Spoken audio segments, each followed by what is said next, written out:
بسم الله الرحمن الرحيم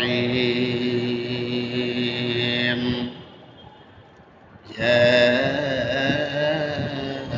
أيها الذين آمنوا اتقوا الله وقولوا قولا سديدا আল্লাহ রাব্বুল আলামিন বলছেন ইয়া আইয়ুহাল্লাযীনা আমানু, হে ঈমানদারগণ, হে বিশ্বাসী স্থাপনকারীগণ, ইত্তাকুল্লাহ, তোমরা আল্লাহকে ভয় করো, ওয়াকুলু কাওলান সাদীদা, এবং তোমরা সদা সর্বদা সত্য কথা বলো। তাহলে কি হবে? আল্লাহ রাব্বুল আলামিন বলছেন ইউসলিহ লাকুম আ'মালাকুম ওয়া ইয়াগফির লাকুম যুনুবাকুম।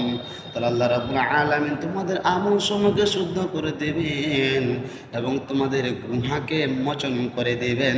ওয়া ইয়াগফির লাকুম যুনুবাকুম ওয়া মান ইউতি'িল্লাহা ওয়া রাসূলাহু, এবং আল্লাহ এবং তার রাসূলের অনুগত এবং অনুসরণ করো, ফাকাদ ফাযা ফাওজান আযীমা, এবং এটাই হবে তোমাদের জন্য মহান বিরাট সাফল্য কাজ।